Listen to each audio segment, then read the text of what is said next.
Last topic, PN diode as rectifier, application of PN diode. ठीक, हम लोग PN diode का यूज बाकी चीज़ों में करते हैं, एलईडी लाइट, सोलर सेल, ठीक है, ट्रांजिस्टर, सही। और ये हमारा एक होता है रेक्टिफायर। रेक्टिफायर का मतलब क्या होता है, ये अल्टरनेटिंग करंट को क्या करता है, यूनी डायरेक्शनल मतलब डायरेक्ट करंट में चेंज करता है। अल्टरनेटिंग करंट को डायरेक्ट करंट में चेंज करेगा। अब ध्यान देना यहाँ पे जरा, मैं पहले इनपुट वोल्टेज बना देता हूँ। सर हमारा यह है input voltage, input voltage AC है, तो ऐसे जाएगा कि नहीं। इनपुट वोल्टेज बना दिया जा रहा है, ध्यान से सब लोग इधर देखते रहेंगे, ठीक है। ध्यान से गड़बड़ा जाएगा वीडियो तुम लोग। ये हमारा है इनपुट वोल्टेज, ये है हमारा इनपुट वोल्टेज। अब मैं आउटपुट वोल्टेज को प्लॉट करूंगा यहाँ पे, ध्यान से समझना। ये हमारा आउटपुट वोल्टेज है। चलो भाई, ये एक अल्टरनेटिंग सोर्स को लगाते हैं हम लोग, ठीक है। यहाँ पे कपलिंग की गई है, यहाँ पे हमारा एक अल्टरनेटिंग सोर्स है, ठीक। अल्टरनेटिंग सोर्स है तो क्या करेगा, हाफ साइकिल में पॉजिटिव, हाफ साइकिल में निगेटिव देगा। सपोज करो फर्स्ट हाफ साइकिल में ये पॉजिटिव दिया, ये पॉजिटिव टर्मिनल बना और ये निगेटिव टर्मिनल बना। प्राइमरी कॉइल बोलते हैं हम इसको, सेकेंडरी कॉइल बोलते हैं। तो अगर ये पॉजिटिव तो ये भी पॉजिटिव हो जाएगा और ये भी क्या हो जाएगा, निगेटिव हो जाने वाला है। अब देखो जरा ध्यान से, पी जंक्शन पॉजिटिव से है और एन जंक्शन किससे जुड़ा है, निगेटिव से। तो क्या ये फॉरवर्ड बायस में हुआ कि नहीं हुआ। तो फर्स्ट हाफ साइकिल में, ध्यान से इधर समझते रहेंगे, मैं इसको ऐसे बना देता हूं ताकि तुम्हें समझने में आसानी रहेगी,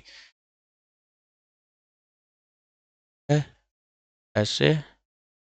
फर्स्ट हाफ साइकिल में डायोड क्या करेगा, diode will be in forward bias.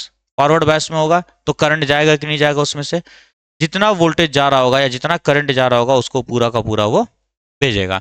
तो जिस तरीके से वोल्टेज गया होगा उसी तरीके से वोल्टेज आ जाएगा, ठीक है। फर्स्ट हाफ साइकिल में, क्योंकि ये क्या है हमारा पॉजिटिव है, ये निगेटिव है, this is positive and this is negative. Positive cycle में ऐसा हुआ। अब अगले ही साइकिल में ये क्या हो जाने वाला है, निगेटिव। ये निगेटिव हो जाएगा तो ये निगेटिव और ये पॉजिटिव बन जाएगा हाफ, अगले हाफ साइकिल में। अब जैसे ये निगेटिव हुआ, ये डायोड किस में हो गया, रिवर्स बायस में हुआ कि नहीं।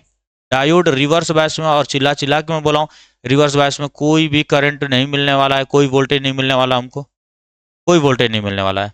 फिर अगले पॉजिटिव साइकिल में भी क्या होगा, हमको वोल्टेज मिलेगा, लेकिन अगले में नहीं मिलेगा। तो इसका मतलब क्या हुआ सर, इसका मतलब हुआ कि एक जो फुल इनपुट वेव आ रही थी उसमें से आधे को इसने क्या किया, कन्वर्ट किया है, बाकी आधे को इसने जीरो कर दिया। इसीलिए इसको बोला जाता है हाफ वेव रेक्टिफायर। इसको बोला गया हाफ वेव रेक्टिफायर। ये सिर्फ हाफ वेव को ही रेक्टिफाई कर पाता है, कन्वर्ट कर पाता है। बात समझ में आगे। अब फुल वेव रेक्टिफायर क्या होगा, सेकंड जो इसका हम लोगों ने देखा है, अच्छा पूरा लिखवाया हूँ, ये चीजें सारी चीजें समझाई गई हैं नोट्स में, तो ढंग से उसको पढ़ लेना। फुल वेव में हम लोग क्या करते हैं सर, ध्यान से समझना इस बात को। यहाँ पर हम लोग दो डायोड को यूज करेंगे, एक डायोड मैं यहाँ लगा दूंगा एक और एक डायोड यहाँ लगा दिया जाएगा, ठीक है। ये हमारा हो जाएगा full wave rectifier, full wave rectifier. और लोड जो होता है यहाँ लगा दिया जाता है, यहाँ पे ऐसे करके लोड लगा दिया गया। जो लोड है यहाँ पे हम लोग आउटपुट को मेजर कर रहे हैं, उसको ऐसे लगा दिया गया, ठीक। अब देखो जरा ध्यान से, अब देखना जरा ध्यान से क्या होने वाला है, समझो। अब जैसे ही ये इनपुट हमारा ये पॉजिटिव हुआ और ये निगेटिव हुआ, तो ये पॉजिटिव हो जाएगा और ये निगेटिव हो जाएगा। इसको बोला गया डायोड 1 और इसको बोला गया डायोड 2। डायोड 1 किस में हो जाएगा, पॉजिटिव होगा कि नहीं होगा। देखो सर्किट कंप्लीट हो रहा है यहाँ से यहाँ तक, देखो पॉजिटिव, पी से पॉजिटिव, एन से इधर आया निगेटिव हो गया। इधर देखो ये निगेटिव से और ये पी किससे हुआ, पॉजिटिव से। तो डी टू किस में हो जाएगा, रिवर्स बायस में हो जाएगा। डी टू हो जाएगा किस में, रिवर्स बायस में। तो देखो यहाँ से क्या होने वाला है, करंट ऐसे फ्लो करेगा और यहाँ या सर्किट कंप्लीट हो चुका है।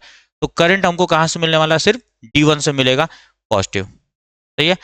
नेक्स्ट हाफ साइकिल में जब चलेंगे, ये हमारा क्या होने वाला है, निगेटिव होने वाला है और ये हमारा क्या होने वाला है, पॉजिटिव। तो अब D2 क्या हो जाएगा, D1 हो जाएगा रिवर्स में और D2 किस में हो जाएगा, फॉरवर्ड में। तो अब जो करंट हमको मिलेगा वो किससे मिलने वाला है, D2 से आउटपुट मिलने वाला है। आउटपुट किससे मिलेगा, D2 से। तो ये जो मिलेगा हमको, अब देखना जरा यहाँ ध्यान से समझना इस चीज को। पहले क्या था, निगेटिव, ये पॉजिटिव था, पॉजिटिव था ना। तो हमेशा करंट कैसे जाएगा, हायर पोटेंशियल से लोअर पोटेंशियल जाएगा। तो जब इनिशियली यहाँ पे पॉजिटिव था तो ऐसे करंट जा रहा होगा, ऐसे जा रहा होगा, और करंट का डायरेक्शन ऐसे था कि नहीं, सही है। अब निगेटिव जब रिवर्स हुआ, जब ये निगेटिव ये पॉजिटिव हुआ, तो करंट का डायरेक्शन ऐसे जा रहा है, पॉजिटिव से जाएगा ऐसे जाएगा, अभी भी इसमें इसी डायरेक्शन में जा रहा है कि नहीं। तो जिस डायरेक्शन में पहला इसने रेक्टिफाई किया था उसी सेम डायरेक्शन में रेक्टिफाई करेगा, आउटपुट मिलेगा हमको। चाहे तुम इधर से आओ तो भी रेजिस्टेंस को इधर से इधर ही आभास हो रहा है, चाहे तुम इधर से आओ तो भी रेजिस्टेंस को इधर से आभास हो रहा है कि करंट जा रहा है हमारा। तो वो आउटपुट क्या देगा, सेम डायरेक्शन में ही देने वाला है, सेम डायरेक्शन में आउटपुट देगा, सही। नेक्स्ट हाफ साइकिल में ये अगेन पॉजिटिव हो जाएगा, D1 पॉजिटिव D2 निगेटिव, तो करंट कैसे मिलेगा हमको, इधर से मिलेगा, आउटपुट जो है अगेन यही मिलने वाला। और नेक्स्ट हाफ साइकिल में ऐसे मिलेगा कि नहीं, सेम मिलेगा। तो अब यहाँ पर अगर तुम ध्यान दे रहे होगे, जो निगेटिव था वो भी पॉजिटिव बन गया, और पॉजिटिव तो ऑलरेडी पॉजिटिव था, इसको बोला गया फुल वेव रेक्टिफायर। ये सारे के सारे वेव को क्या कर दिया, यूनि डायरेक्शनल कर दिया। लेकिन अभी भी देखो, ध्यान से सुन लो, अभी भी ये वेव हमारा डीसी नहीं है, डायरेक्ट करंट नहीं है, ये हुआ है सेम डायरेक्शन में, लेकिन डायरेक्ट है क्या अभी भी। अबे डायरेक्ट का मतलब कांस्टेंट होता है करंट भाई। तो बेरा वही हो क्या, यहाँ देखो करंट की वैल्यू बढ़ रही है, घट रही है, बढ़ रही है, घट रही है, बढ़ रही है, घट रही है। डायरेक्ट करंट क्या होता है, ऑलमोस्ट कांस्टेंट जाएगा कि नहीं जाएगा, ऑलमोस्ट कांस्टेंट जाएगा। तो उसी के बाद अगला हम लोग डिवाइस यूज करते हैं, फिल्टर, जो लिखा गया है फिल्टर हम यूज करते हैं। फिल्टर क्या करता है कि इस वेव को और ज्यादा क्या करता है, इनहेंस कर देता है, और लास्ट में जो हमको आउटपुट मिलेगा, फिल्टर यूज करने के बाद जो आउटपुट मिलेगा, मतलब छान देता है, हमें इसी मैग्नीट्यूड की वेव चाहिए तो वो छान देगा, तो हमको लास्ट में कैसा मिलेगा, इस तरीके का कुछ मिलता है। और ये ऑलमोस्ट डीसी हो गया कि नहीं हो गया, ऑलमोस्ट डीसी हो जाता है, वही डायग्राम भी तुमको बनवाया गया है उसमें। फिल्टर क्या करता है हमारा, इस रेक्टिफायर में जो वेव मिले थे ये अभी भी हमारा डायरेक्ट करंट नहीं है, तो फिल्टर क्या करता है, इसको डायरेक्ट बना देता है, सही। तो केवल रेक्टिफायर नहीं करता, रेक्टिफायर क्या करता है, सेम डायरेक्शन में लेकर के चला आता है। और फिल्टर जब हम कर देते हैं तो ऑलमोस्ट लाइन हमको क्या होती है, करंट जो होता है ऑलमोस्ट कांस्टेंट मिलना स्टार्ट हो जाता है। बात समझ में आ गई। ये था हमारा अध्याय, क्लास 12 का फिजिक्स अब कंप्लीट हो चुका है, कल से रिवीजन स्टार्ट हो जाएगा।